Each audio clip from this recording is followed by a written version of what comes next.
സർവേകം തത്വമസി. എല്ലാവർക്കും പ്രണാമം. ഇന്ന് നാം സംസാരിക്കാൻ പോകുന്ന വിഷയം, എല്ലാവരും നാം അടക്കം ഞാൻ എന്ന് പറഞ്ഞുകൊണ്ടാണ് അഭിസംബോധന ചെയ്യാറ്, അല്ലയോ? നമ്മുടെ ഓരോ ദിവസവും അതിന് നിമിഷം വേണമെങ്കിൽ പറയാം, നാം ബന്ധപ്പെടുന്ന ഏത് കാര്യത്തിലും ഞാൻ എന്നാ പറയാം, അല്ലേ? നമ്മളെ പരിചയപ്പെടുത്തുമ്പോൾ അങ്ങനെയല്ല പറയാം. ഞാനത് ചെയ്തു, ഞാൻ പോയിരുന്നു, ഞാൻ ഉണ്ടു, ഞാൻ ഉറങ്ങി, ഞാൻ നടന്നു, ഞാൻ ആ ജോലി ചെയ്തു, ഞാൻ അയാൾക്ക് അത് കൊടുത്തു, അത് എൻ്റെയാണ്, എൻ്റെ സ്നേഹിതരാണ്, എൻ്റെ കൂട്ടുകാരാണ്. ഇങ്ങനെയെല്ലാം ഞാനും എൻ്റെയും എന്നുള്ള ഒരു രീതിയിൽ വന്നു. എന്താ ഈ ഞാൻ? അത് ജീവാത്മാവാണ്. നാം ശരീരത്തെ തൊട്ടാണ് ഈ പറയുന്നുണ്ടെങ്കിൽ ആ ശരീരത്തിനുള്ളിലിരിക്കുന്ന വസ്തു തൊട്ടാ അത് ദേഹിയാണ്, അല്ലേ? അതാണല്ലോ ആത്മാവ് എന്ന് പറയുന്നത്. ആ ആത്മാവിനെ, ഞാനെന്ന ആത്മാവിനെ നാം എന്ന് പറയുമ്പോൾ, ഞാൻ എന്ന് പറയുമ്പോൾ, ആ ഞാൻ എന്ന് പറയുന്നത് ആത്മാവാണ്, ദേഹി ആണത്, അല്ലാതെ ദേഹമല്ല. കാരണം എന്താ? ദേഹത്തിന് അങ്ങനെ സ്ഥായിത്വമില്ല. സ്ഥായിത്വമുള്ളത് എന്താ? ഈ ഞാൻ. അങ്ങനെ വരുമ്പോൾ സർവത്തിൽ ഈ ഞാനാണല്ലോ. ഓരോ ജീവാത്മാവും, അതായത് ഓരോ മനുഷ്യ ജീവാത്മാവും ഞാൻ എന്ന് പറയുമ്പോൾ ഈ ഞാനെല്ലാം കൂടിയാൽ അത് ഏകമായ ഞാൻ, അപ്പോൾ പരമാത്മാവായി. മനസ്സിലായല്ലോ? സർവ്വ ജീവാത്മാവും ദേഹത്തെ മാറ്റി നിർത്തി ദേഹിയായി കഴിയുന്ന സർവ്വ ആത്മാക്കളും ഒരു ഏക രൂപത്തിൽ വന്നാൽ അത് പരമാത്മാവായല്ലോ. അപ്പോൾ അതിൻ്റെ അംശമായിട്ടാണ് ഓരോ ശരീരങ്ങളിലും കുടികൊണ്ടിരിക്കുന്നത്, ആത്മാവായിട്ട്, ജീവാത്മാവായിട്ട്. അതുകൊണ്ടാണ് എല്ലാവരും ഈ ഞാൻ എന്ന് പറയുന്നത്. ആ പരമാത്മാവ് തന്നെയാണ് ഒരു ജീവാത്മാവിൻ്റെ ശരീരത്തിലിരുന്നു കൊണ്ട് അത് ഞാനാകുന്നു, അത് ഞാൻ ചെയ്യുന്നു, ഞാൻ പോകുന്നു, ഞാൻ കിടക്കുന്നു. അപ്പോൾ ഓരോ ശരീരവും പറയുന്നത് ജീവനോടുകൂടിയിരിക്കുന്ന ശരീരം, അതായത് ജീവാത്മാവായിട്ടിരിക്കുന്ന ശരീരം തന്നെ തൊട്ട് പറയുന്നു ഞാൻ. എല്ലാവരും ഈ ഞാൻ, എൻ്റെ എന്നുള്ള അഭിസംബോധനമാണ് ചെയ്യുന്നത്, അല്ലേ? അതെന്തുകൊണ്ടങ്ങനെ? ആ പരമാത്മാവ് ഏകമാണ്. ആ പരമാത്മാവിൻ്റെ അംശമാണ് സർവ്വ ശരീരത്തിലിരുന്ന് ഈ ഞാൻ എന്ന് പറയുന്നത്. നമ്മുടെ അടുത്തുള്ള ഒരു വ്യക്തി ഞാനെന്ന് പറയുന്നതും നാം ഞാനെന്ന് പറയുന്നതും രണ്ടും ഞാനല്ലേ? രണ്ട് ഞാനോട് കൂടിയല്ല എന്താ? ഒരു ഞാനായി, അല്ലേ? അപ്പം അതുപോലെ സർവ ശരീരത്തിലിരിക്കുന്ന ആത്മാക്കൾ എല്ലാം ചേർന്ന് കഴിഞ്ഞാൽ അത് ഏകഞാനായി. ഈ ഞാൻ ആകുന്നു പരമാത്മാവ്. ഞാൻ സർവ്വ ജീവജാലങ്ങളെയും പ്രകാശിപ്പിക്കുന്നു, ഞാൻ സർവ്വ കണ്ണുകളിലൂടെയും കാണുന്നു, സർവ്വ നാസികത്തിലൂടെ ശ്വസിക്കുന്നു എന്നല്ല പരമാത്മാ തത്വം പറയുന്നത്. ഞാനാണ് സർവസ്വവും. സർവ്വ ജീവജാലകളിൽ ഇരുന്ന് ശരീരത്തെ ചേഷ്ടിക്കുന്നതെല്ലാം ഞാനാകുന്ന ആത്മചൈതന്യമാണ്, ഞാൻ എന്നാണ് പരമാത്മാ പറയുന്നത്. ഇത് തന്നെയാണല്ലോ ഭഗവാൻ കൃഷ്ണൻ ഭഗവത്ഗീതയിലും പറയുന്നത്. സർവ്വത്തിലും ഞാനാണ് കൂടിയിരിക്കുന്നത്, എൻ്റെ ഇഷ്ടങ്ങളാണ് നടന്നിട്ടിരിക്കുന്നത്, ഞാനില്ലാതെ ഒന്നും പ്രകാശിക്കുന്നില്ല എന്നൊക്കെ ഗ്രന്ഥങ്ങളിൽ ഒക്കെ പറയുന്നത്, പ്രതിപാദിക്കുന്നതെല്ലാം ഈ പരമാത്മ തത്വത്തെക്കുറിച്ച്, പരമാത്മാവിനെ കുറിച്ചാണ്. അപ്പോൾ ഞാൻ കഴിഞ്ഞ പ്രാവശ്യം പറയുണ്ടായി, ഒരു വലിയൊരു ജലാശയത്തിലെ ജലത്തുള്ളികളാണ് ഓരോ ജീവാത്മാക്കളും ഓരോ ശരീരത്തിലിരുന്ന് പ്രവർത്തിക്കുന്നത്. അപ്പോൾ ആ ജലത്തുള്ളികളുടെ സ്വഭാവം എല്ലാം ഏകമാണ്, ഒന്നാണ്. അത് പലതിലിരുന്ന് പല രീതിയിൽ പ്രകാശിപ്പിക്കുന്നുള്ളൂ. അതുപോലെ ഓരോ ശരീരത്തിലും ജീവാത്മാവിൻ്റെ രൂപത്തിലിരുന്ന് പ്രകാശിപ്പിക്കുന്നത് ആ പരമാത്മാ ചൈതന്യം തന്നെയാണ്. പിന്നെ അത് വെവ്വേറെയാണെന്ന് തോന്നിപ്പിക്കുന്നത് അത് മായവൈഭവമാണ്. ഈ പറയുന്ന ഏകത്വത്തെക്കുറിച്ചുള്ള അവബോധം നമ്മുടെ ബോധതലത്തിലില്ല. നാം അതിനെ നാം എന്ന് പറഞ്ഞ് അങ്ങനെ വിശേഷിപ്പിക്കുന്നു, അല്ലെങ്കിൽ ഞാൻ എന്ന് പറഞ്ഞ് വിശേഷിപ്പിക്കുന്നു. സത്യത്തിൽ നമ്മൾ ചിന്തിച്ചാൽ ഓരോ ആത്മാവും ഓരോ ശരീരത്തിലിരുന്നു കൊണ്ട് ഓരോ ജീവാത്മാവും ഞാൻ എന്ന് പറയുന്നത് ഏകമാകുന്ന ഒന്നിനെ തന്നെയാണ്, ആ പരമാത്മാവിനെ തന്നെയാണ്.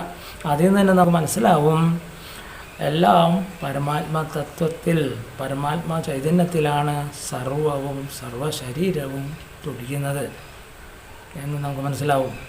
അപ്പോൾ ഞാനെന്ന് എൻ്റെ എന്ന് പറയുമ്പോൾ ശ്രദ്ധിക്കുക, അവിടെയും ബന്ധങ്ങൾ വരുന്നുണ്ട്. ഈ ഒരു അറിവില്ലാതെ നാം മറ്റൊന്നിനെ അത് എൻ്റെയാണ് എന്ന് പറയുമ്പോൾ അത് ശരിയാണ്, എൻ്റെയാണ്. കരുത ഞാനാകുന്ന നാമാകുന്ന പരമാത്മാവിൻ്റെ അംശം തന്നെയാണ് അതിലിരിക്കണേ. അതിന് വേർതിരിവില്ല. അപ്പോൾ അത് എൻ്റെയാണ്. അത് മറ്റൊരാൾക്കും പറയാം അത് എൻ്റെയാണ്. അങ്ങനെ എൻ്റെ നിൻ്റെ എന്ന് പറയുന്നത് എല്ലാം അത് ഏകത്വത്തില്ല, ഒന്നിലാണ് നിൽക്കുന്നത്, പരമാത്മാവിൽ തന്നെയാണ് നിൽക്കുന്നത്. പരമാത്മാ തത്വത്തെയാണ് ഇങ്ങനെ ഓരോ വസ്തുവിലൂടെയും പ്രകാശിച്ച് കാണുന്നത്. ഇത് നമുക്ക് മനസ്സിലാക്കേണ്ടി വരും. പരമാത്മാ തത്വത്തിൽ വരുമ്പോൾ ഇങ്ങനെയാണ്. പിന്നെ മുക്തിയെക്കുറിച്ച് നമ്മളിവിടെ പറയാറുണ്ടല്ലോ. മുക്തമാക്കുമ്പോൾ ഇങ്ങനെയുള്ള പല കാര്യങ്ങളും ആഴത്തിൽ ചിന്തിക്കേണ്ടി വരും. അങ്ങനെ നാം ആ പരമാത്മാ തത്വത്തിലേക്ക് പോകണം. ആ പരമാത്മാ തത്വത്തിൽ ചെന്നാൽ പരമാത്മാമുക്തനാണ്. ഈ കാണുന്ന സംസാര സാഗരം മുഴുവനും അല്ലെങ്കിൽ പ്രപഞ്ചത്തിൻ്റെ സർവ്വ നിലനിൽപ്പിൻ്റെ മൂലാധാരം ആധാരമായി കൊണ്ടിരിക്കുന്നത് ആ പരമതത്വമായിട്ട് വരുന്ന ആ സത്യമാകുന്ന ആ പൊരുളിലാണ്. ആ പൊരുൾ ഏതൊന്നിലാണ് അടങ്ങിയിരിക്കുന്നത്? ആത്മചൈതന്യത്തിൽ. ആത്മാവിൻ്റെ പ്രഭാവത്താലാണ് സർവ്വം തേജോമയമായിട്ടിരിക്കുന്നത്. ഈ പ്രപഞ്ചം മുഴുവൻ അതിൻ്റെ നീതികൾ നടത്തിക്കൊണ്ടിരിക്കുന്നതൊക്കെ.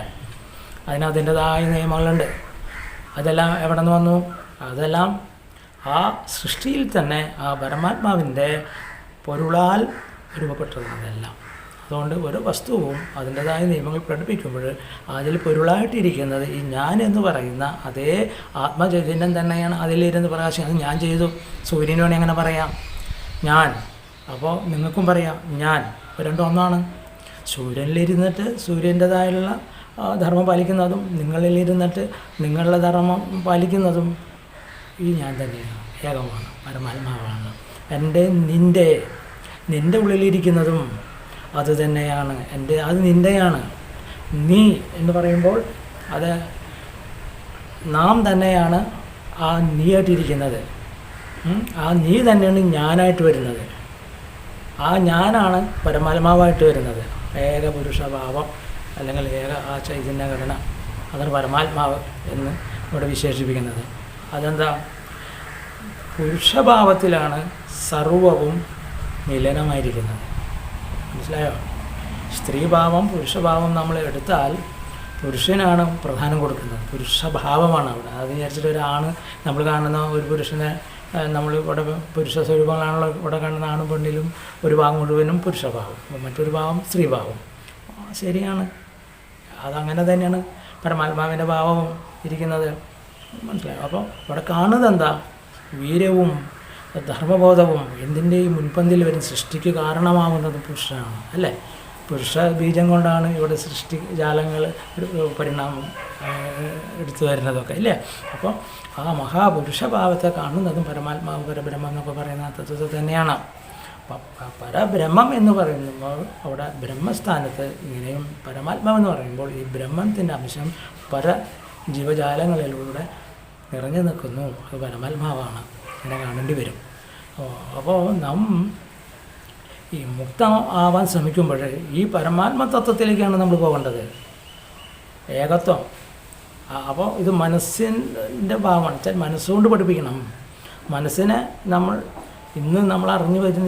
മനസ്സ് അറിഞ്ഞു വരുന്ന കാര്യങ്ങളിൽ നിന്നെല്ലാം മനസ്സിനെ പിന്തിരിപ്പിച്ചുകൊണ്ട് ഈ പറയുന്ന ആത്മതത്വത്തിലേക്ക് ഈ നിയമങ്ങളെയെല്ലാം നാം മനസ്സിനെ പഠിപ്പിക്കാൻ ശ്രമിക്കണം. അതാവത് നാം നമ്മളെ തന്നെ അറിയണമെന്നർത്ഥം. അപ്പോൾ ജ്ഞാനം പോവുകയാണ്. ജ്ഞാനം പോകുമ്പോൾ നമ്മളിപ്പോൾ ഇവിടെ പറയുന്ന ഈ സത്യത്തെ അറിയുന്തോറും ആ സത്യത്തിൽ ആവരണം ചെയ്തിരിക്കുന്ന അജ്ഞാനം ഉണ്ടല്ലോ എന്ന് പറഞ്ഞാൽ പുകപടലങ്ങൾ, മാലിന്യങ്ങൾ, അത് നീങ്ങുമ്പോൾ സ്വമേധയാ ആത്മബോധം തന്നെ പ്രകാശിച്ചോളൂ. ആത്മാവിൻ്റെ തന്നെ രൂപം അതാണ്. പോസിറ്റീവ് തന്നെയാണ്, അല്ലേ? മനസ്സിലായില്ലേ? അപ്പോൾ അത് തെളിഞ്ഞ് കിട്ടാൻ വേണ്ടിയിട്ടാണ് നമ്മൾ ഇങ്ങനെയുള്ള പല അധ്യാത്മിക കേന്ദ്രങ്ങളിൽ പോകുന്നത്. ആത്മതത്വം ഗ്രഹിച്ച് ആത്മാവിനെ ശുദ്ധമാക്കാനാണ്. മുക്തിക്ക് അതാണ് പ്രധാനം. അപ്പം മനസ്സിലായോ? ബാക്കി ഇവിടെ ഒന്നും നേടാനില്ല. ഇവിടെ നേടിയതെല്ലാം ഇവിടെ ഉപേക്ഷിക്കണം. അത് അവിടെ ഉണ്ടായിക്കോട്ടെ. കാരണം കാലാവധി വരെ നിങ്ങൾക്ക് ഈ ഭൂതലത്തിൽ നിൽക്കേണ്ട കാലം വരെയും ഇതൊക്കെ ആവശ്യമാണ്. അത് കൂടെ നിന്നോട്ടെ. പക്ഷെ അതാണ് പ്രധാനം എന്ന് ധരിക്കരുതെന്ന. അത് ഇപ്പോൾ പോകുമ്പോഴും വരുമ്പോഴും ഒക്കെ ഒരേപോലെ ആയിരിക്കണം. അത് പോകുമ്പോൾ ദുഃഖിക്കുക, വരുമ്പോൾ സന്തോഷിക്കുക, അങ്ങനെയില്ല. ഇതില്ലാത്ത സമയത്തും ഉള്ള സമയത്തൊക്കെ ഒരേപോലെ മനസ്സിനെ നിർത്തി ശീലിക്കുക. കാരണം ഇതെല്ലാം നമുക്ക് കൈവിട്ടു പോകുന്നതാണ്. എന്നാൽ നമുക്ക് ഇതെല്ലാം ആസ്വദിക്കുകയും ചെയ്യാം. ഓക്കെ, ആസ്വദിച്ചോളൂ. പക്ഷെ അതിനോട് ബന്ധപ്പെടരുത്. മമത, അറ്റാച്ച്മെൻറ്റ് വരരുതെന്നാണ് പറയണേ. ഈ അറ്റാച്ച്മെൻ്റ് ഇല്ലാത്ത അവസ്ഥയാണ് മുക്താവസ്ഥ. അത് നമ്മൾ ശീലിക്കണം. അത് നമ്മുടെ ഓരോ നിമിഷവും അല്ലെങ്കിൽ ഓരോ ദിവസവും നമ്മൾ പിന്നിടുന്ന, നമ്മൾ ഇടപെടുന്ന കാര്യങ്ങളിൽ കൂടെയാണ് അത് ശീലിക്കേണ്ടത്. അതായത് ഈ സമൂഹത്തിലെ വ്യവഹാരത്തിൽ തന്നെ നമ്മൾ കുടുങ്ങുന്നുണ്ടോ, നമ്മൾ ബന്ധനത്തിലാവുന്നുണ്ടോ എന്നൊക്കെ പരിശോധിച്ച് അങ്ങനെ ബന്ധനത്തിലാവാത്ത രീതിയിൽ നാം തയ്യാറായാൽ, നമ്മുടെ മനസ്സിനെ പഠിപ്പിച്ചാൽ നമുക്കായി. അപ്പോൾ ഈ കടലിൻ്റെ മുകളിലൂടെ നടക്കുന്ന പോലെ നമുക്ക് നടക്കുകയും ചെയ്യാം. ഈ പരിശീലനമാണ് ഈ പറയുന്നത് കേട്ടോ. മനസ്സിലായില്ലേ? ഈ കാണുന്ന ഭൂലോകവാസം നമുക്ക് ധന്യമാക്കുവാനും ഈ പറയുന്ന എല്ലാ പ്രയാസമേറിയ കാര്യങ്ങളിലൂടെയൊക്കെ സഞ്ചരിക്കാനുമൊക്കെ നമുക്ക് കഴിയും. നമുക്ക് അതിലൊരു സുഖമോ ദുഃഖമൊന്നും തോന്നില്ല. ഈ മുക്താവസ്ഥ വന്നാൽ അങ്ങനെ ചില കാര്യങ്ങളുണ്ട്. ഒന്നിനോട് നമുക്ക് എൻ്റെ എന്ന ഒരു അറ്റാച്ച്മെൻ്റ് വരില്ല. എൻ്റെ എന്ന് പറഞ്ഞാൽ എല്ലാം ഈ പരമാത്മാവിൻ്റെയാണ്. ഈ പരമാത്മാവാണ് നാം എന്ന ബോധം വരുമ്പോഴേ അത് എൻ്റെ എന്ന് പറഞ്ഞാൽ അത് സ്ഥായി എന്നൊക്കെ പരമാത്മാവിൻ്റെ ക്ഷണികമായൊരു കാര്യമാണ്. പിന്നെ നമ്മിതിന് അതിൻ്റെ പിന്നാലെ പോകുന്നത് അതെല്ലാം എൻ്റെ ഈ കാണുന്ന ലോകവും ഇതിൽ പ്രകാശിക്കുന്ന സർവസ്വം എല്ലാം ഞാനും കൂടി അടങ്ങിയതാണ്. അപ്പോൾ അത് എൻ്റെ കൂടി എനിക്കും അവകാശമുണ്ട്. അതിൽ എൻ്റെ ആത്മാവ് അതിനോട് ബന്ധപ്പെട്ട് കിടക്കുന്നുണ്ട്. ചരാചരങ്ങളിലൂടെയൊക്കെ എൻ്റെ ആത്മാവ് ബന്ധപ്പെട്ട് കിടക്കുകയാണ്. ഒരു മാലിന്യ പുറത്ത കണ്ണികളെ പോലെയാണ് നാം. ആ ഒരു തിരിച്ചറിവ് വന്നതിൽ പിന്നെ നമുക്ക് എന്തിനോടാണ് പ്രതിപത്തി, അന്യത്വം തോന്നണത്, വകഭേദങ്ങൾ തോന്നണത്? ഒന്നുമില്ല. എന്നാൽ അത് തലയിലേക്ക് നടക്കുകയും വേണ്ട. അവിടെയാണ് വിഷയം. തലയിലേറ്റ് നടന്ന അപ്പോൾ അത് ഭാരമായി, അസ്വസ്ഥതയായി. പിന്നെ അതിൻ്റെ പിന്നാലെ അതിനെ സംരക്ഷിക്കാനും അതിനെ സൂക്ഷിക്കാനും ഒക്കെ ആയിട്ട് പിന്നെ നമ്മുടെ സമയം മുഴുവൻ പിന്നെ അതിനോട് ചിലവഴിക്കേണ്ടി വരും. അപ്പോൾ നിങ്ങൾ മുക്തനല്ല. പറഞ്ഞു മനസ്സിലായില്ലേ? അപ്പോൾ ഈ മുക്തൻ എന്നൊക്കെ പറയുന്നത് നമ്മുടെ ദിനചര്യയിൽ, നമ്മുടെ ജീവിതത്തിലും നമ്മുടെ ബോധതലത്തിലും ഒക്കെ ഉള്ള വിടുതലാണ്, വസ്തുക്കളോടുള്ള വിടുതലാണ്. ഈ ഭൗതികമായ തലത്തിൽ നിത്യമല്ലാത്ത വസ്തുക്കളോടുള്ള അറ്റാച്ച്മെൻറ്റ് വിടലാണ് മുക്തി. അത് നിങ്ങൾ ഓരോ ദിവസവും നിങ്ങൾ പരിശോധിക്കണം. വേണ്ട എന്ന് തോന്നിയ വസ്തുവിനും വേണ്ട എന്ന് വയ്ക്കണം. ചിലവർക്കുണ്ട് കൂടെ ഭക്ഷണം കഴിക്കണമെന്ന്. അതൊരു സ്വഭാവമായി മാറിയ പിന്നെ അതിൽ നിന്ന് നമുക്ക് മുക്തിയില്ല. ആ സമയങ്ങളിലൊക്കെ ഭക്ഷണം കഴിക്കണമെന്നായി. അപ്പോൾ ഭക്ഷണം കഴിക്കണം. ഒരു നേരം കഴിച്ചല്ലോ, 2 നേരം കഴിച്ചു, ഇനി അത് വേണ്ട എന്ന് തോന്നി പിന്നെ കഴിക്കരുത്. അങ്ങനെ നമ്മൾ പഠിക്കണം. അപ്പോൾ നിങ്ങൾ ഓരോ ദിവസത്തെ ജീവിതചര്യയിൽ നിങ്ങൾക്ക് ശരിയല്ല എന്ന് തോന്നുന്നത്, അല്ലെങ്കിൽ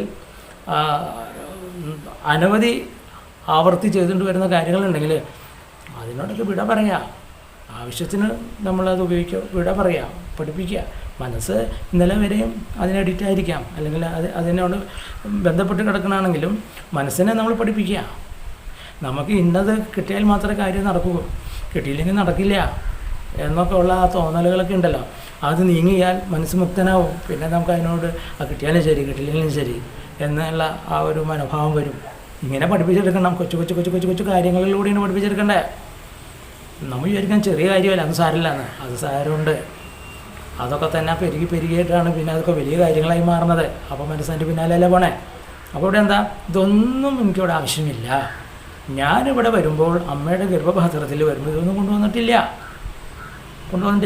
ആ ഗർഭപാത്രത്തിൽ ഞാൻ മുൻകൂട്ടി ധരിച്ചിട്ട് അത് നാം തിരഞ്ഞെടുത്താണോ നമ്മുടെ അമ്മയുടെ ഗർഭപാത്രം?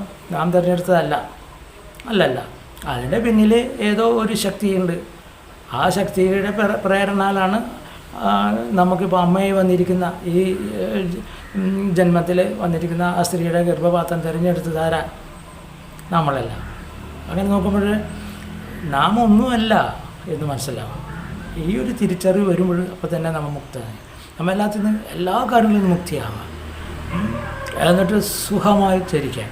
അതുപോലെ എൻ്റെ കൂട്ടുകാരെന്ന് പറഞ്ഞാൽ എന്താ, എപ്പോഴും കൂടെയുള്ളവൻ അർത്ഥമായി. കൂടെയുള്ളതാരാ? നമ്മളെ കൂടെയുള്ളത് ആത്മാവാണ് അല്ലേ. പിന്നുള്ളത് നിഴലാണ്, അതും സ്ഥായി അല്ല. അപ്പോൾ എൻ്റെ കൂട്ടുകാരൻ, എൻ്റെ എന്ന് പറയുമ്പോൾ അവിടെ അറ്റാച്ച്മെൻറ്റ് വന്നു. മനസ്സിലായോ? എൻ്റെ. അപ്പോൾ അയാളോട് നമുക്കൊരു പ്രത്യേകത ഉണ്ടാവും. അയാളുടെ ഏത് പ്രക്രിയയിലും നമ്മൾ പങ്കാളിയാവുന്നുണ്ട്. അയാൾക്ക് സുഖം ഉണ്ടാവട്ടെ ദുഃഖം ഉണ്ടാവട്ടെ, അയാൾ ഏതെങ്കിലും ഒരു വിഷയത്തിൽ ചെന്ന് പെട്ടുകഴിഞ്ഞാൽ അത് എൻ്റെയാണ് എന്നുള്ള ഒരു അറിവ് അല്ലെങ്കിൽ അങ്ങനെ നമ്മൾ ധരിക്കുന്നുണ്ടെങ്കിൽ അയാൾ എൻ്റെ കൂട്ടുകാരനാണ് എന്ന് നമ്മൾ ഉള്ളിൽ എൻ്റെ എന്ന് പറയുമ്പോൾ അതിനോടൊരു പ്രത്യേകത നമുക്കുണ്ട്. അപ്പോൾ അയാളുടെ വിചാരങ്ങളും അയാളുടെ ജീവിത രീതികളൊക്കെ നമ്മൾ സ്വാധീനിക്കും, സ്വാഭാവികമായിട്ട് സ്വാധീനിക്കും, നമ്മളെ മെമ്മറിയിൽ വരും. അപ്പോൾ സുഖദുഃഖങ്ങൾക്കൊക്കെ കാരണമാവും. അയാൾ ദുഃഖിക്കുമ്പോൾ നമ്മൾ ദുഃഖിക്കേണ്ടി വരും, വേണ്ടെന്നല്ല പറയണത്. പക്ഷേ അയാൾ അനാവശ്യമായിട്ടുള്ളൊരു കാര്യത്തിൽ ചെന്നിട്ട് പെട്ടെന്ന് വിചാരിക്കുക അത് അയാൾ വിവരക്കേടാണ്. അവിടെ നമ്മൾ തന്നെ ദുഃഖിക്കണേ, അയാൾക്കവിടെ വിവരം ഉണ്ടാവണം. അപ്പോൾ വിവരം പറഞ്ഞു കൊടുക്കുക, അയാളെ ഇത് മുക്തമാക്കി കൊടുക്കുക, നല്ലൊരു വഴി പറഞ്ഞു കൊടുക്കുക. അയാൾ വീണ്ടും നാളെ ആ ഒരു വിവരമില്ലാത്ത കാര്യത്തിൽ ചെന്ന് വീഴരുത്. ഇതൊക്കെയാണ് നമുക്ക് ചെയ്യാനുള്ളത്. അല്ലാതെ ജ്ഞാനം കൊണ്ട് ചെന്ന് ചാടുന്ന കാര്യങ്ങളിൽ പിന്നാലെ നമ്മളും പോയി ചാടണ്ട. അപ്പോൾ അയാൾ ആ സമയം നമ്മൾ ആരെക്കുറിച്ചാണ് കൂടുതൽ മനനം ചെയ്തുകൊണ്ടിരിക്കണേ, വിചാരിച്ചു കൊണ്ടിരിക്കണേ, അപ്പോൾ നമ്മുടെ ഉള്ളിൽ നിന്ന് പോകുന്ന ആത്മതരംഗങ്ങൾ അയാളെ ബാധിക്കുന്നുണ്ട്, മനസ്സിലാക്കണം. അതുപോലെ അയാളെ കുറിച്ച് നമ്മൾ ഇങ്ങനെ ചിന്തിച്ചിരിക്കുമ്പോൾ അയാളുടെ ഉള്ളിലുള്ള പല കാര്യങ്ങൾ ആത്മതരംഗങ്ങൾ നമ്മളിലേക്ക് നമ്മൾ ട്യൂൺ ചെയ്യുന്നുണ്ട്, മനസ്സിലായോ? അയാളത് അറിയുന്നില്ല. അയാൾ ചിലപ്പോൾ കിടന്ന് ഉറങ്ങാതിരിക്കാം, പക്ഷേ അയാളെ ആത്മാവ് ജാഗ്രതയിലാണ്, മനസ്സിലായല്ലോ. നമ്മളിവിടെ അയാളുടെ മനോവൃത്തികളെ ട്യൂൺ ചെയ്യുകയാണെങ്കിൽ, ഏകാഗ്രതയോടുകൂടി നമ്മൾ അയാളെക്കുറിച്ച് ഇങ്ങനെ ചിന്തിച്ചുകൊണ്ടിരിക്കുകയാണെങ്കിൽ അവിടെ നിന്ന് അയാളുടെ ആത്മതരംഗങ്ങൾ ഇങ്ങോട്ട് ട്യൂണിങ് ആവും. അപ്പോൾ എന്താ ചെയ്യുക? അയാളുടെ വിഷമങ്ങളും കാര്യങ്ങളൊക്കെ നമ്മളെ സ്വാധീനിക്കും, മനസ്സിലായോ? അപ്പോൾ അങ്ങനെ ഒന്നും നിൽക്കരുത്. ഇവിടെ എൻ്റെ നിൻ്റെ ഒന്നുമില്ല, അതെല്ലാം പരമാത്മാവിലേക്ക് സമർപ്പിക്കുക. അപ്പോൾ ആ പിള്ള കാര്യങ്ങൾ വന്നു ചേരുന്നത് ഭംഗിയായിട്ട് ചെയ്യുക. എന്നിട്ട് സുഖമായിട്ട് നമുക്ക് കിട്ടുന്ന രീതിയിലുള്ള ആഹാരങ്ങളും നമുക്ക് പറ്റാവുന്നിടത്ത് ഉള്ള അന്തിയുറക്കങ്ങളും ഇങ്ങനെയൊക്കെ ആയിട്ടൊക്കെ അങ്ങോട്ട് പോകുമ്പോണ്ടല്ലോ സ്വതന്ത്രമാകും. അത് സ്വതന്ത്രമാകണമെന്ന് നമ്മൾക്ക് നല്ലൊരാഗ്രഹം വേണം. ഇപ്പം ഞാൻ എന്ന് പറഞ്ഞാൽ ഭയങ്കര അറ്റാച്ച്മെൻ്റ് ഉണ്ടായിരുന്ന ഒരാളായിരുന്നു ഒരു 10-30 കൊല്ലം മുന്നേ. എല്ലാത്തിനോടും കുടുംബപരമായിട്ടും എല്ലാം ഇല്ലെന്നല്ല പറയണേ. അന്ന് അനാവശ്യമായ പല കാര്യങ്ങളിലും ചെന്ന് വീണ് പല വിഡിത്തമായ പ്രവൃത്തികളൊക്കെ ചെയ്ത് വിഷമിച്ചിട്ടുണ്ട്. അറിവില്ലായ്മ കൊണ്ടാണ് എന്നൊക്കെ. അപ്പം അതൊക്കെ നീക്കേണ്ടി വന്നു. അതൊക്കെ നീക്കിയപ്പോഴാണ് എനിക്ക് ഇപ്പുറത്തേക്ക് വാസന ജനിച്ചത്. മറ്റത് എനിക്കിതൊന്നും അറിയില്ല, ഒന്നും അറിയില്ല. കണ്ടതിൻ്റെ പിന്നാലൊക്കെ പോകുമായിരുന്നു. അത് വേണ്ട, അതിൻ്റെ ആവശ്യമേ ഇല്ല എന്ന് ഉള്ള ഒരു തിരിച്ചറിവ് വന്നത് ഈ ആത്മബോധത്തെക്കുറിച്ച് അറിയാൻ ശ്രമിച്ചപ്പോഴാണ്. മനസ്സിലായല്ലോ? ഇതെല്ലാവരുടെയും ജീവിതത്തിൽ വരുന്നതാണ്. നമ്മുടെ ജീവിതത്തെ മുക്തമാക്കുകയാണ് ചെയ്യുന്നത് ഈ വകക്കെട്ടുകളിൽ നിന്ന്, മനസ്സിലായി? എന്നിട്ട് ജീവിക്കാൻ നോക്കൂ. എന്നിട്ട് ഇതിൻ്റെ ഇടയിൽ കിടന്ന് ജീവിക്കുക. അവിടെ മനസ്സിലായല്ലോ? ഈ കാണുന്ന പ്രതിസന്ധികളും നന്മയും തിന്മയും കർമ്മഫലങ്ങളും ഒക്കെ ആയിട്ട് കിടക്കുന്ന ഒരുപാട് ഈ സാമൂഹിക പ്രവർത്തന പദ്ധതികളും കാര്യങ്ങളും ഒരുപാട് വിഷയങ്ങളുണ്ട്. ഇവിടെ തന്നെ നമുക്ക് ഇതിൽ തന്നെ ജീവിക്കണം. പക്ഷേ ഇതിൽ കൂടെ തന്നെ നമുക്ക് ജീവിക്കാം. പക്ഷേ ഒന്നിനോട് അറ്റാച്ച്മെൻ്റ് അല്ലാണ്ടിരിക്കുക. അറ്റാച്ച്മെൻറ്റ് വന്നാൽ പ്രശ്നമായി. ഇപ്പോൾ എൻ്റെ എന്ന് നമ്മൾ ആരോടും പറയരുത്. എൻ്റെ അല്ലാതെ ഒരു കൂട്ടുകാരൻ എന്ന് പറഞ്ഞാൽ എൻ്റെ കൂട്ടുകാരനല്ല, കൂട്ടുകാരനാണ്. കൂടെ വരുന്നവനാണ്, കൂടെ എല്ലാ കാര്യങ്ങളും ഉണ്ട്. ഓക്കെ, എൻ്റെ എന്ന് പറയുമ്പോൾ അടുക്കുകയാണ്, ആത്മാവായിട്ട് അടുക്കുകയാണ്. ആ ആത്മാവും നമ്മുടെ ആത്മാവും അടുക്കുമ്പോൾ അവിടുത്തെ മനോവിചാരങ്ങളൊക്കെ നമ്മളെ ബാധിക്കും, മനസ്സിലായില്ലേ? പല കാര്യങ്ങളായിട്ട് നമുക്ക് പങ്കുവയ്ക്കേണ്ടി വരും. പല കാര്യങ്ങളുണ്ട്. അതൊരു പക്ഷേ നമ്മളെ ജീവിതത്തിന് തന്നെ അസത്യത്തിൻ്റെതായിട്ടുള്ള ചില വഴികളൊക്കെ ഉണ്ടെങ്കിൽ കൂട്ടുകാരന് വേണ്ടി നമ്മൾ ചിലപ്പോൾ അസത്യത്തിൻ്റെ വഴി സഞ്ചരിക്കേണ്ടിയൊക്കെ വരില്ലേ? അപ്പോൾ പാപകർമ്മങ്ങളായില്ലേ? അപ്പോൾ അതാത് സ്ഥാനത്ത് നിർത്തി നമ്മളെ ഓരോരുത്തരെ കാണുക. എല്ലാത്തിനെയും ഒരു ഡിസ്റ്റൻസ് ഇടുക. പറഞ്ഞ മനസ്സിലായില്ലേ? എല്ലാത്തിനും ഒരു ഡിസ്റ്റൻസ് വേണം. സുരക്ഷിതമാകുക, നാം സ്വയം സുരക്ഷിതമാകുക. ഇല്ലെങ്കിൽ മറ്റോ ഒന്നും നമ്മളെ സുരക്ഷിതപ്പെടുത്താനില്ല. എല്ലാം വന്ന് നമ്മളിൽ വന്ന് ചേരും. ആ രീതിയിലാണ് നമ്മുടെ ആത്മാവ് പരിപാവനവും പരിശുദ്ധവുമാണ്. കുട്ടികളെ പോലെയാണ്, ശിശു പോലെയാണ്. തുടക്കത്തിൽ അതിനൊന്നും അറിയില്ല. സർവ്വത്തിലും പോയി കൈയിടും, സർവ്വത്തിലും പോയി ചെന്ന് വീഴും, എന്നിട്ട് ഇരുന്ന് ദുഃഖിക്കും. മനസ്സിലായി? ജ്ഞാനമാണ്. കുട്ടികളെങ്ങനെ തീ പോയി പിടിക്കും, അവനറിഞ്ഞൂടെ പൊള്ളുന്നുള്ളത്, എന്നിട്ട് ഇരുന്ന് കരയും. അതേമാതിരി ഈ നമ്മളെ നിഷ്കളങ്കമായ മനസ്സ് തെറ്റും ശരിയും നല്ലതും ചെയ്തതെന്ന് അറിഞ്ഞുകൂടാ. കാരണം അത് പരിപാവനും പരിശുദ്ധവുമാണ് ഈ ആത്മാവ്. അപ്പോൾ അത് പോസിറ്റീവേ അറിയുള്ളൂ. ഇനി നെഗറ്റീവ് എന്താണെന്ന് അറിഞ്ഞുകൂടാ. കാരണം എൻ്റെ സ്വഭാവം പോസിറ്റീവാണ്. അതിൽ നിന്ന് അതിന് നിഷ്കളങ്കമായ ആനന്ദം ഉണ്ടാവണം, സന്തോഷം മാത്രമേ ഉള്ളൂ. കുട്ടികളെ എപ്പോഴും കണ്ടില്ല ഇങ്ങനെ ചിരിച്ചും കളിച്ചും കൊണ്ടായിരിക്കുന്നത്, അതിന് ഭംഗം വരുമ്പോഴാണ് അറിയുന്നത്. അപ്പോൾ മനസ്സിലായില്ലേ? നേരത്തെ ഞാൻ പറഞ്ഞല്ലോ, തീയിൽ കൈ കൊണ്ടുവന്ന് വയ്ക്കുമ്പോൾ അത് പൊള്ളുന്നുള്ള ഒരു തിരിച്ചറിവ് വിവേകം കുട്ടികൾക്ക് അറിയില്ല. കൈ പൊള്ളുമ്പോഴാണ് ഓ അത് ചൂടുണ്ടായിരുന്നല്ലോ. അങ്ങനെയാണ് നിഷ്കളങ്കരായ ആത്മീയരായ അല്ലെങ്കിൽ ആത്മരായ ജീവാത്മാക്കൾ ചെന്ന് പെടുന്നത്. മനസ്സിലായ? ഭൂരിഭാഗവും തനിക്ക് വേണ്ടിയിട്ടുള്ള പ്രയാസങ്ങൾ പ്രശ്നങ്ങളെല്ലാം അനുഭവിക്കുന്നത് മറ്റുള്ളവർക്ക് വേണ്ടിയിട്ട് ജ്ഞാനം കൊണ്ട് സ്വയം നമ്മളെ തന്നെ വിഷമിക്കുന്ന ജീവിത നിരാശകളിലേക്കൊക്കെ പോകുന്ന എത്രയോ പേരുണ്ട്. ഇതൊക്കെ ഇവിടേക്ക് എന്താ സംഭവിക്കണേ? തിരിച്ചറിയുക അതിൻ്റെ പോരാളിയാണെന്ന് അർത്ഥം. അപ്പം മനസ്സിനെ മറ്റൊന്നിലും ബന്ധപ്പെടുത്താതെ മുക്തമാക്കി നിർത്താൻ പഠിക്കുക. അതിനെന്താ? അതിനേറ്റവും വലിയ ഒരു സാധനയാണ് ധ്യാനം. പരമാവധി നമ്മളെ തന്നെ ധ്യാനിക്കുക, നമ്മളെ തന്നെ ധ്യാനിക്കുക. അപ്പോൾ ഉള്ളിൽ നടക്കുന്ന ഒരുപാട് കാര്യങ്ങൾ നമുക്ക് മനസ്സിലാവുകയും ചെയ്യും. ആത്മവിപരീതം കൊണ്ട് നമ്മുടെ ഉള്ളിൽ നിറയുകയും എപ്പോഴും പ്രസന്നമായി ആനന്ദമായി നമുക്ക് സംതൃപ്തിയോട് ഭൂമിയിൽ ജീവിക്കാൻ പറ്റും. അന്യായമായി ഒന്നിലും ചെന്ന് ചാടി വീഴണ്ട. അഭയം തേടി വരുന്നവർക്ക് പറ്റാവുന്നത് ചെയ്തു കൊടുക്കുക, പറ്റാത്തതിനെ തള്ളിക്കളയുക. അതിനെക്കുറിച്ച് പിന്നെ ചിന്തിക്കുകയേ വേണ്ട. അഥവാ നമ്മൾ നല്ല കാര്യം ചെയ്തിട്ടുണ്ടെങ്കിലും അതും മറക്കുക. പൊട്ട കാര്യത്തിൽ പിന്നെ പരമാവധി പോകുന്നില്ലല്ലോ, നമ്മൾ പിന്തിരിയാനാണ്. പക്ഷേ പല ആളുകളെല്ലാവരും നമ്മുടെ അടുത്ത് വരുന്നുണ്ടാവും, ഇല്ല ഒരുപാട് ആളുകൾ വരുന്നുണ്ടാവും. അവരെല്ലാവരും നല്ലത് പ്രതീക്ഷിച്ചിട്ട് വെച്ചാൽ അവർ നമ്മുടെ അടുത്ത് വരുന്നത് പല മാനസിക വ്യവഹാരം കൊണ്ടാണ്. അറിയാലോ, നല്ല ഭാഗങ്ങൾ മാത്രമായിട്ട് വരില്ല. ഇതൊക്കെ നമ്മൾ തിരിച്ചറിഞ്ഞില്ലെങ്കിൽ നമുക്ക് പ്രയാസം ഉണ്ടാക്കുന്ന കാര്യങ്ങൾ അവരുടെ ഭാഗത്ത് ഉണ്ടാകും. അപ്പോൾ ഇവിടെ വളരെ ശ്രദ്ധിച്ച് ജീവിച്ചാൽ മതി. അപ്പോൾ പിന്നെ നമുക്ക് അത് നമ്മളെ തന്നെ പഠിപ്പിച്ചാൽ ഇവിടെ ഒരു നിയമം പിന്നെ നമുക്ക് വേണ്ട. ആ നിയമകർത്താവ് നമ്മളായിട്ട് മാറുമ്പോൾ നമുക്ക് സ്വതന്ത്രമായിട്ട് ഇവിടെ ഭൂമിയിൽ മറ്റൊന്നിൻ്റെയും വെച്ചാൽ കാര്യങ്ങൾ പരസ്പരം നടത്തിപ്പോകാൻ വേണ്ടിയിട്ട് ഉള്ള ബന്ധങ്ങളും കാര്യങ്ങളൊക്കെ തൽക്കാലത്തേക്കാണ് വേണ്ടത്. അതൊന്നും നിത്യമല്ല, അത് പരസ്പരം വേണം. അവിടെ വെച്ച് അവസാനിപ്പിക്കുക. അപ്പോൾ അതിനെക്കുറിച്ച് ഇങ്ങനെ ചിന്തിച്ച് തലപോകേണ്ട ആവശ്യമൊന്നുമില്ല. അപ്പോൾ അതനുസരിച്ചിട്ടുള്ള അണുക്കളും കാര്യങ്ങളും നമ്മളുടെ ബോധതലത്തിൽ രൂപാന്തരപ്പെടും. അപ്പോൾ അതിനുള്ളതൊന്നും നമുക്ക് കൊടുക്കരുത്. അത് ആത്മസാക്ഷാത്കാരം വരുമ്പോഴേ ഇതൊന്നും പ്രശ്നമല്ല. കാരണം എന്താ, അവിടെ ഇതൊന്നും വന്ന് കയറില്ല. കാരണം നിങ്ങൾ വേറൊരു ബോധത്തിലാണ്, വേറൊരു അനുഭവത്തിലാണ്. നിങ്ങളുടെ മസ്തിഷ്കത്തിൽ എപ്പോഴും ആത്മതരംഗങ്ങൾ ഇങ്ങനെ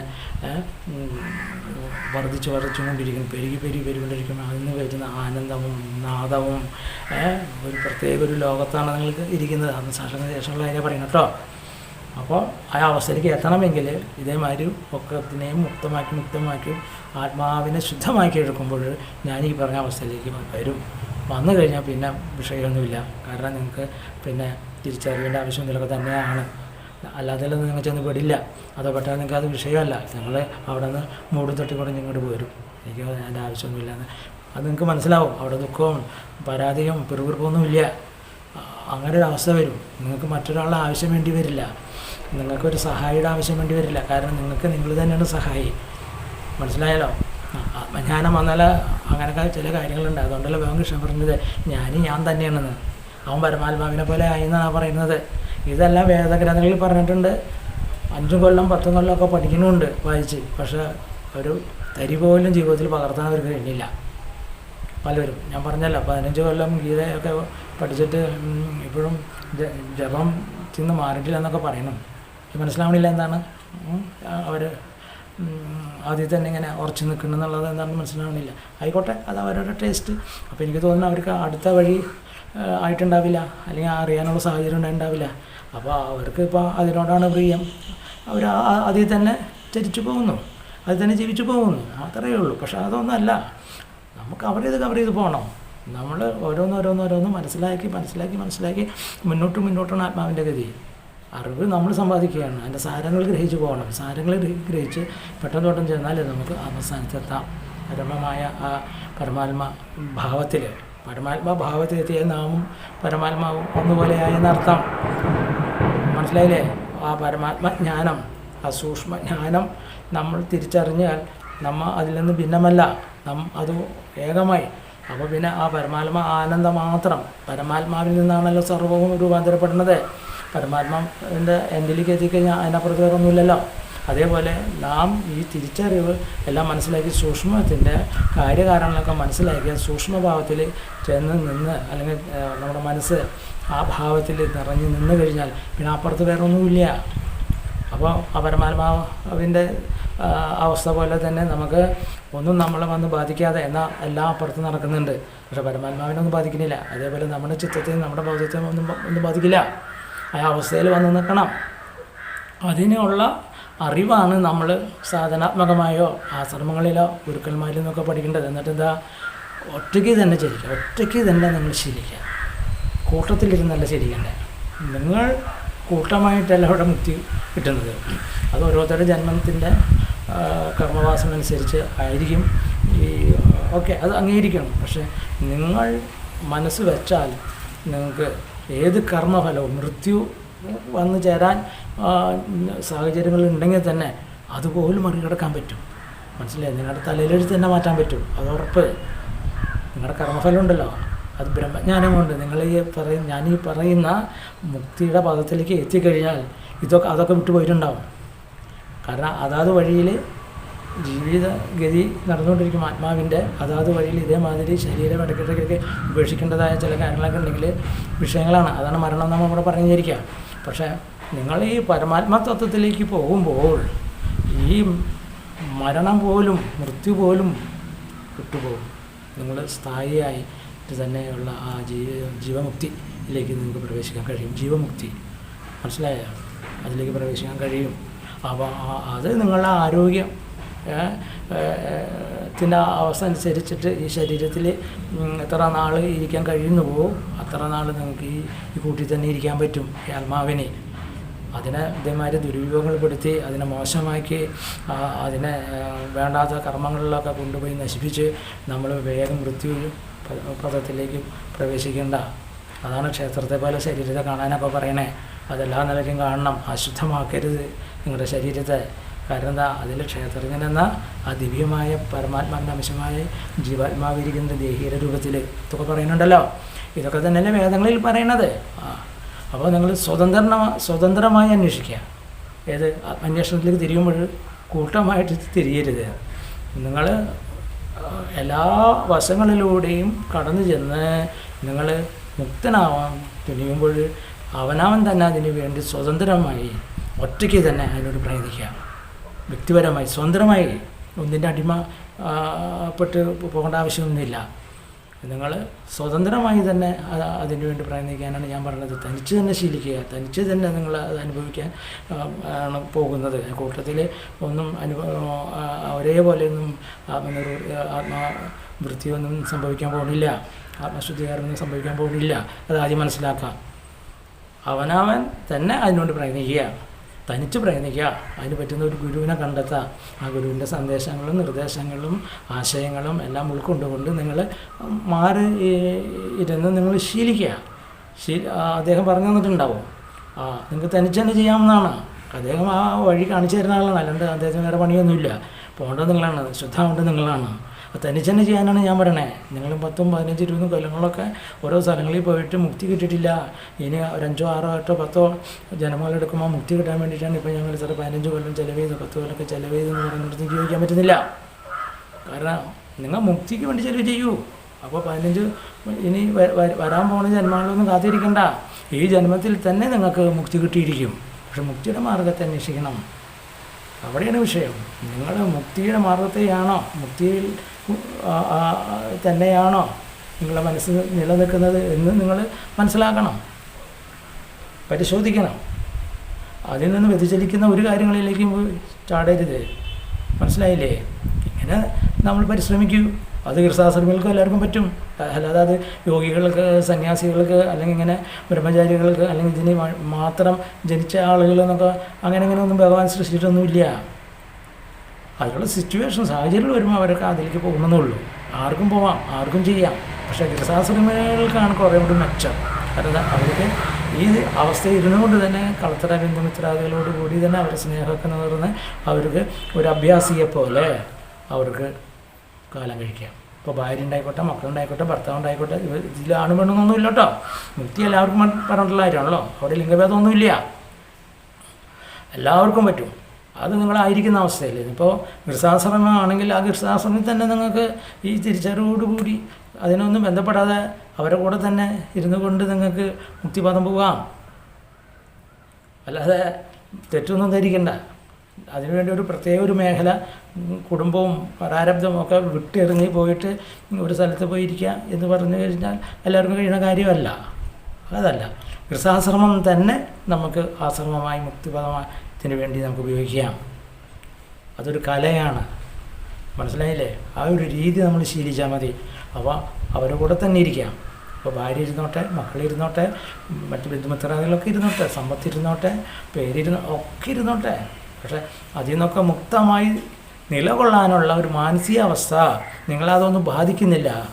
അവിടുത്തെ പ്രാരാബ്ധവും അവരോടുള്ള മമത കാര്യങ്ങളൊന്നും നിങ്ങളെ ബാധിക്കുന്നില്ല. ബാധിക്കാത്ത രീതിയിലുള്ള ഒരവസ്ഥയെ നിങ്ങൾ സംജാതമാക്കി എടുത്താൽ നിങ്ങൾക്ക് ഗൃഹസ്ഥാശ്രമം തന്നെ മുക്തിക്ക് പറ്റിയ ഒരു മണ്ഡലമായി, ഒരു ഇടമായി മാറും. അപ്പോൾ ഗൃഹസ്ഥാശ്രമം മസ്റ്റാണ്. ഗൃഹസ്ഥാശ്രമമാണ് ഏറ്റവും നല്ലത്. വാസ്തവം പറഞ്ഞു കഴിഞ്ഞാൽ ഈ അനുഭവങ്ങളുടെ വെളിച്ചത്തിലും എല്ലാം കൊണ്ടും മുക്തിയിലേക്ക് കടന്നു പോകാനായിട്ടുള്ള ഒരു വേദി ഗൃഹസ്ഥാശ്രമമാണ്. ശരിക്കും ചിന്തിച്ചാൽ ഞാൻ ഗൃഹസ്ഥാശ്രമിയാണ്. ഞാൻ 30 കൊല്ലമായിട്ട് ഇങ്ങനെ കണ്ട് പോകുന്നുണ്ട്. ഇത് പറയുന്നവരൊക്കെ നമ്മുടെ കൂടെ ഉണ്ട്. അവരുടെ പ്രശ്നങ്ങളിലേക്കൊന്നും ഞാൻ പോകുന്നില്ല. പെങ്ങളുടെ കല്യാണം അപ്പുറത്ത് നടക്കുമ്പോൾ ഞാൻ ഇപ്പുറത്തിരുന്ന് ധ്യാനിക്കുക. മനസ്സിലായോ? എൻ്റെ ആവശ്യം വന്നപ്പോൾ ചോദിച്ചു, എന്താ വേണ്ടേ? ഓ ശരി, തീർത്തു കൊടുത്തു. ഓക്കെ, കഴിഞ്ഞില്ലേ? ഞാൻ എൻ്റെ വഴിക്ക് പോയി. അവരും സുഖമായി, ഞാൻ എൻ്റെ വഴിക്കും പോയി. ഞാൻ അവർ പിന്നാലെ പിന്നെ പോയില്ല. ഇതിനാ ആവശ്യം ഉണ്ടായിരുന്നു നമ്മളുടെ, അത് അവർ നിവർത്തിച്ചു. അത് നമുക്ക് കഴിഞ്ഞു. അത് അവരുടെ ആവശ്യത്തിന് നമ്മൾ ചെന്നത്. ഇപ്പോൾ അവരെന്നെ വിളിച്ചില്ലേ, എനിക്ക് വിഷയമില്ല, എനിക്കെല്ലാം സങ്കടവുമില്ല, രക്ഷപ്പെട്ടു വിചാരിക്കും. അത്ര സമയവും അത്ര ബുദ്ധിമുട്ട് ഉള്ള ഇതിൽ പോയി പെടണ്ടല്ലോ വിചാരിക്കാം. അതല്ല, നമ്മൾ എല്ലാത്തിലും ബന്ധപ്പെടുക. ബുദ്ധിമുട്ടെന്ന് പറയുന്നത് തെറ്റൊന്നും ധരിക്കരുത് കേട്ടോ. കാരണം ആവശ്യക്കാർക്ക് നമ്മളിൽ എന്തെങ്കിലും ഉണ്ടെങ്കിൽ അത് കൊടുക്കുന്നുണ്ട്, മേടിക്കുന്നുണ്ടോന്നും ഒരു കുഴപ്പമൊന്നുമില്ല. പക്ഷേ അതിനൊക്കെ മനസ്സ് പോകരുത്. അപ്പോൾ കൊടുത്തപ്പോൾ തീർന്നു, മേടിച്ചപ്പോൾ തീർന്നു, കഴിഞ്ഞു. അതാണ് വ്യവഹാരം. അത്രയേ ഉള്ളൂ.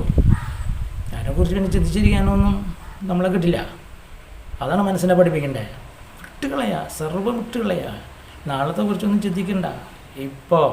ഇപ്പോൾ എങ്ങനെ ഇരിക്കുന്നു, അത് സുഖപ്രദമായിട്ടിരിക്കുക.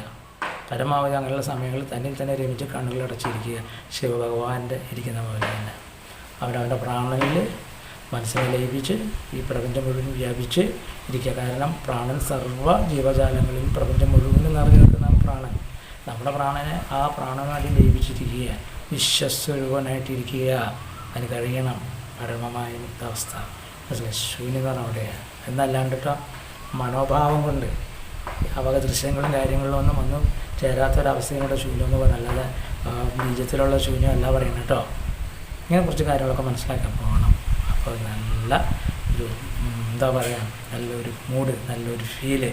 എപ്പോഴും മറ്റുള്ളവരമാതിരി വെറുതെത്തൊന്നും കാലം കഴിക്കേണ്ടി വരില്ല. അതൊന്നും നിങ്ങളെ ബാധിക്കില്ല.